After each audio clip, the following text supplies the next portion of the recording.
Olá, amados, e novamente nos encontramos para juntos estudarmos a poderosa palavra do nosso Deus.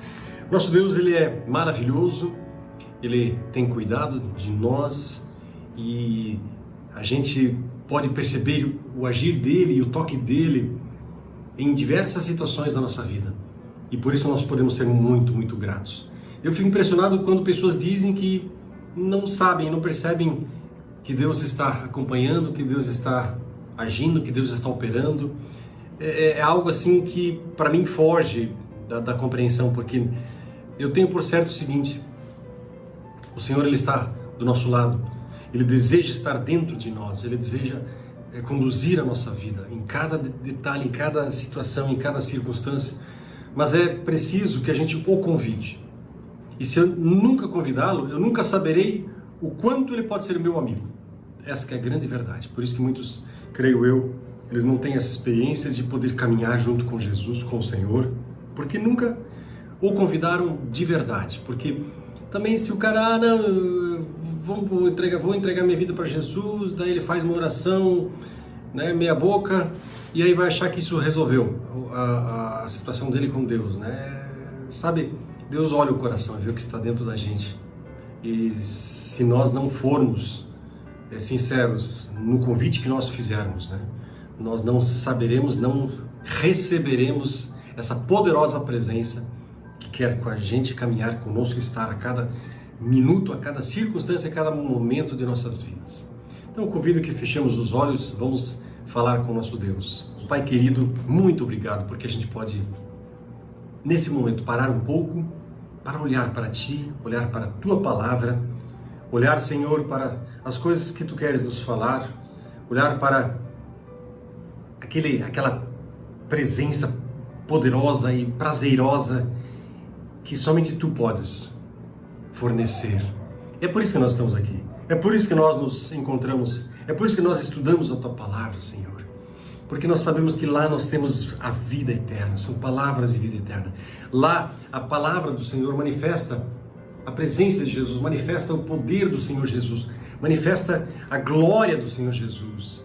E é por isso que nós clamamos e pedimos para que Tu descortines essa palavra para a gente. Permite que a gente possa compreender aquilo que Tu queres nos falar, em nome do Senhor Jesus. Eu oro repreendendo também todo espírito maldito e imundo das trevas que opera qualquer forma de obstáculo para fluir da presença do Senhor. Eu repreendo na autoridade do nome do Senhor Jesus e eu declaro em nome de Jesus. Amém. Muito bem, gente, vamos lá então. Nós vamos hoje retomar capítulo número 46, quando nós vamos analisar a ida de Jacó e toda a sua família para o Egito. E aí nós temos o seguinte: vamos ler, né? E a gente vai lendo, e à medida que formos lendo, a gente vai meditando na palavra. Então vamos ler e olhar o que o Senhor tem a nos falar aqui agora, nesse momento. Capítulo 46, verso 1. Jacó partiu para o Egito, com todos os seus bens. Quando chegou a Berseba, ofereceu sacrifícios ao Deus de Isaac, seu pai. Durante a noite, Deus lhe falou numa visão: Jacó, Jacó. Chamou ele. Aqui estou, respondeu Jacó. Eu sou o Deus de seu pai, disse a voz. Não tenha medo de descer ao Egito, pois lá farei de sua família uma grande nação. Versículo 4. Descerei com você ao Egito, e certamente o trarei de volta, e José estará ao seu lado quando você morrer. Vamos dar uma olhadinha em algumas coisas aqui. Partiu, pois, Israel, né, o Jacó, e foi para Berseba. É quase certo que Jacó, nessa ocasião, ele estivesse morando em Hebrom. Lá no versículo 3, né, o Senhor diz assim para ele: não temas. Jacó poderia muito bem ter tido uma hesitação, afinal de contas, né, seria uma mudança muito radical. Ele estaria transferindo todos os seus bens, sua casa, tudo para um lugar, né, e talvez ele tenha justamente parado em Berseba para ali perguntar ao Senhor, né? Então a gente não sabe, isso não está bem claro ali, mas essa foi a primeira parada dele antes de ir até o Egito, né? E foi ali em Berseba. Lá ele oferece sacrifícios e ali, numa visão noturna, Deus fala para ele, Deus encoraja ele a fazer a viagem, né? E assegurando para ele muitas e muitas bênçãos. Então, em primeiro lugar, o que Deus faz com Jacó? Ele renova a promessa de que os descendentes de Jacó, eles se tornariam uma grande nação. Ou seja, tornou claro que Egito seria a terra onde esse desenrolar desse processo iria ser cadenciado. Segundo lugar, ele também diz, eu descerei contigo. Ou seja, aqui nós temos uma clara manifestação de que o Senhor mesmo estaria junto com ele. Ou seja, protegendo, dando segurança para ele, o Senhor estaria junto com ele. Que coisa maravilhosa quando Deus diz isso. Eu estou contigo, né? Eis que estou convosco todos os dias até a consumação dos séculos, diz o Senhor, para mim e para você. Olha que coisa linda. E em terceiro lugar, ele também disse assim para Jacó, e te farei tornar a subir. Ou seja, essa profecia ela vai ser cumprida depois da morte de Jacó, né? Lá no Êxodo, através da poderosa mão de Deus que vai trazer todo aquele povo de Israel de volta para a terra prometida. Ou seja, o Senhor mesmo, ele já aqui profetiza que ele vai libertar os seus escolhidos, tirando eles do Egito, tá certo? E trazendo eles de volta para Canaã, tá? E essa declaração, e aí no final, Deus faz uma declaração para Jacó, dizendo o seguinte, e José mesmo queria, a mão de José fechará os teus olhos, ou seja, isso é uma tradução desse jeito. É uma profecia também de que o seu filho, né, ilustre, filho mais do que ilustre, ele estaria junto com ele no momento derradeiro. Muito bem, vamos seguir adiante na nossa leitura, gente. E uma das coisas que até agora já fica bem clara para mim e para ti, o Senhor, ele prometeu estar conosco, né? E isso é algo que eu e você nós precisamos levar muito a sério. Quem toma posse das promessas do Senhor tem a garantia da presença dele, da garantia do auxílio dele, da proteção dele, mas é preciso tomar posse disso. Não é uma questão de simplesmente ler e vamos ver se isso vai acontecer, não é assim que funciona não, meu amigo. Eu preciso ir reivindicar, Senhor, tu disseste na tua palavra, eu me submeto a ti e reivindico que tu, Senhor, por favor, cumpras a tua palavra na minha vida. Mas a submissão a ele precisa vir antes. Eu preciso me submeter irrestritamente, incondicionalmente, totalmente a ele. Tá?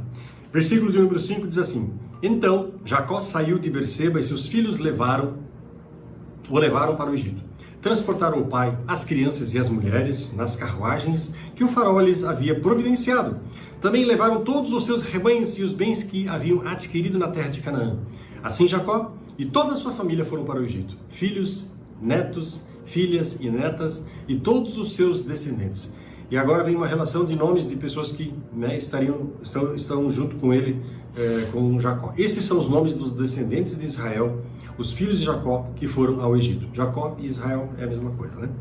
Ruben foi o filho mais velho de Jacó. Os filhos de Ruben foram Enoque, Palu, Hezron e Carmi. Os filhos de Simeão foram Jemuel, Jamim, Uade, Jaquim, Zoar e Saul. A mãe de Saul era cananita. Os filhos de Levi foram Gerson, Coate e Merari. Os filhos de Judá foram Onã, Selá, né? Pérez e Zera. Embora e Onã tivessem morrido na terra de Canaã, naquele episódio, né, em que Judá dá aquela escapada para morar um certo tempo fora, não estaria mais junto com seus pais. Os filhos de Pérez, aí o versículo de número 12, ainda finalizando, os filhos de Pérez foram Esrom e Ramu. Os filhos de Issacar foram Tolá, Puá, Jazube e Sinrom. Os filhos de Zebulon foram Sered, Elom e Jaleel. Esses foram os filhos de Lia e Jacó, nascidos em Padã Arã, além da sua filha Diná. Por meio de Lia, Jacó teve 33 descendentes, tanto homens quanto mulheres. Os filhos de Gade foram Zefon, Hagi, Suni, Esbon, Eri, Arode, Areli e Areli. Os filhos de Azer foram Imná, Isvá, Isvi, Berias. A irmã deles se chamava Sera. Os filhos de Berias foram Heber e Melquiel. Esses foram os filhos de Zilpa, serva dada a Lia por Labão, seu pai. E por meio de Zilpa, Jacó teve 16 descendentes. Os filhos de Raquel, mulher de Jacó, foram José e Benjamim. Os filhos de José, nascidos no Egito, foram Manassés e Efraim, e sua mãe foi Azenate, filha de Potífera, sacerdote de On. Os filhos de Benjamim foram Belá, Bequer, Asbel, Gera, Naamã, Ei, Ros, Mupim, Rupim e Arde. Esses foram os filhos de Raquel e Jacó. E por meio de Raquel, Jacó teve 14 descendentes. Versículo de número 23. O filho de Dan foi Uzim. Os filhos de Naphtali foram Jazeel, Guni, Jezer e Silem. Esses foram os filhos de Bila, serva dada a Raquel por Labão, seu pai. E por meio de Bila, Jacó teve 7 descendentes. No total, 66 descendentes diretos de Jacó foram com ele para o Egito, sem contar as esposas e os seus filhos. Além deles, Jacó teve 2 filhos que nasceram no Egito, totalizando 70 membros da família de Jacó no Egito. Esse número 70 é o número que está lá no Egito, não necessariamente é o número que nasceu, porque alguns desses aqui não nasceram aqui. Nós já vamos entender um pouco melhor isso, além de José e dos filhos dele, Então, só para a gente dar uma olhadinha nessa questão toda. E aí no versículo 28 ele ainda diz assim: quando estavam quase chegando, Jacó enviou Judá adiante para encontrar-se com José e pedir-lhe informações sobre o caminho para Gozem. Encorajado pela mensagem do Senhor, Jacó parte de Berseba, com seus descendentes, faz uma longa viagem até na terra de Gozem. Então, Jacó manda Judá à frente para que ele preparasse todas as coisas, e para se encontrar com José, para completar todos os arranjos necessários para a sua entrada na terra. Ali tem alguns nomes, como por exemplo Esrom e Hamul, lá no versículo de número 12. Aqui tem alguns detalhes que vale a pena assim a gente citar. Calcula-se que Pérez, o pai deles, ele não podia ter mais do que 4 anos de idade, por ocasião da descida deles para o Egito. E, portanto, Esrom e Hamul, eles não necessariamente vieram juntos, com a caravana, junto com Jacó, porque eles nem teriam nascido ainda. A explicação para a inclusão desses nomes nessa lista pertence muito mais a um caráter assim que os teólogos chamam de puramente técnico, tá certo? Das genealogias antigas. Talvez antigamente as genealogias englobavam pessoas que mesmo que não tivessem nascidas ainda, mas que mais tarde fariam parte dessa família. E esses dois foram considerados, portanto, representantes legais e substitutos de Er e Onã, que morreram por ocasião daquele episódio junto a Judá e a sua nora. E aí então, essas explicações. E aí no versículo de 29 e 30 diz o seguinte: José mandou preparar sua carruagem e partiu para Gozem, a fim de encontrar-se com seu pai Jacó. Quando José chegou, abraçou fortemente seu pai e, sem soltá-lo, chorou por longo tempo. Por fim, Jacó disse a José: agora estou pronto para morrer, pois vi o seu rosto novamente e sei que você está vivo. O encontro de Jacó e José foi algo assim, um momento de muita alegria, foi algo assim espetacular. Ambos estavam comovidos demais para falar, e aí eles se abraçam e fortemente por um longo tempo, como diz a palavra, quem sabe sem trocar nenhuma palavra, apenas estarem juntos para sentir de novo o calor um do outro. O filho amado de Jacó, José no caso, e já José obviamente abraçando seu pai.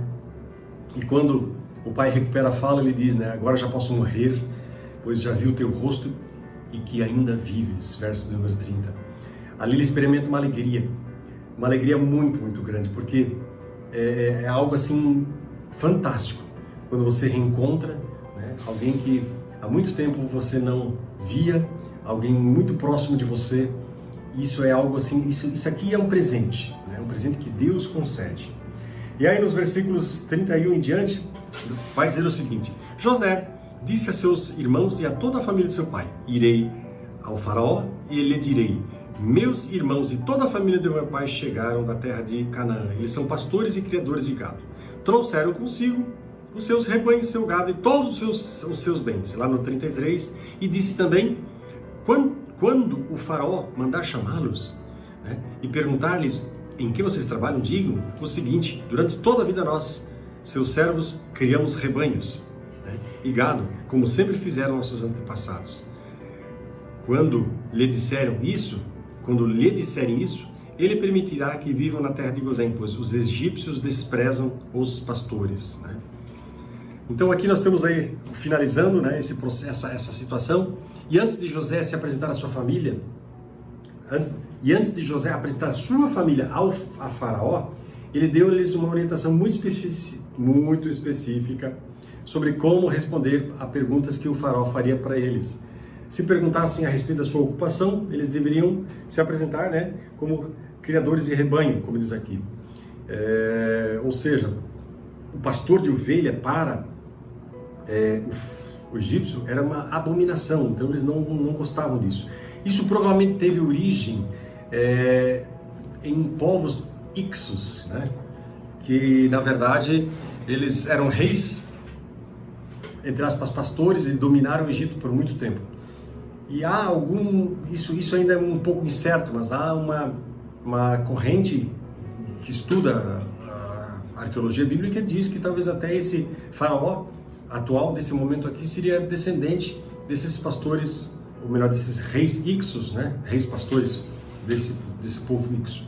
Então, isso é uma coisa que ainda não está muito bem certa. Mas, enfim, o faraó indica para eles a terra de Gozém como morada, Gósen, indica para eles a terra de Gósen, porque lá tinha excelentes pastos para seus rebanhos e gado. E aí eles ficaram juntos, né, bem protegidos, inclusive da mistura de povos, porque essa é uma das outras situações que o Senhor, nosso Deus, ele gostaria em relação aos seus filhos. Ou seja, que eles não se misturassem com outros povos, não porque Deus não gosta dos outros povos, mas porque outros povos tinham outros deuses, os quais eles cultuavam, e o Senhor, ele queria preservar o seu povo, para que o seu povo realmente fosse um povo santo, santificado, separado, consagrado, propriedade exclusiva dele, para levar o nome do Senhor, né, para os mais distantes rincões deste mundo. Aqui nós temos a mão poderosa do Senhor agindo, operando, se manifestando na vida de José, na vida de Jacó e na vida da sua família. Olha só como Deus tem sido bondoso. A pergunta que eu queria assim deixar com cada um de vocês: você tem experimentado a bondade de Deus na sua casa, na sua vida, na sua família? Você tem tido a chance, a oportunidade de vivenciar essa presença de Deus na sua família, na sua casa, na sua própria vida, nos seus relacionamentos? Porque, meu amado, nosso Deus, ele deseja mais do que tudo, né, derramar o seu poder, a sua graça, a sua presença e sua alegria em você. Eu quero desafiar você a você fazer uma oração de consagração, de entrega, de santificação a Ele. Porque eu tenho convicção no meu coração de uma coisa, que se isso você fizer, você terá a manifestação da presença dEle na sua casa, na sua vida e na sua família. Amém? Vamos orar, gente. Pai querido, muito obrigado. Obrigado por esse momento que a gente pode ter aqui de ler, estudar, de analisar algumas coisas da Tua Palavra. Obrigado porque a gente pode falar contigo, sabendo que Tu és um Deus de poder e de graça. Senhor, abençoa, guarda, conduz a vida de cada um que está vendo, ouvindo essa palavra. Abençoa e derrama o Teu poder, Tua graça, Tua virtude e Tua paz, em nome do Senhor Jesus. Eu repreendo também todo o mal, toda a opressão de engano, toda forma de ataque do mundo das trevas, na vida de cada um dos meus amigos que estão ouvindo essa palavra. E eu repreendo também toda a enfermidade, todo o mal, na vida de cada um deles, em nome do Senhor Jesus. Eu declaro cura, libertação e vitória sobre essas vidas. Eu oro em nome de Jesus Cristo. Amém e amém. Fiquem na poderosa paz desse Deus de poder e de graça. Amém?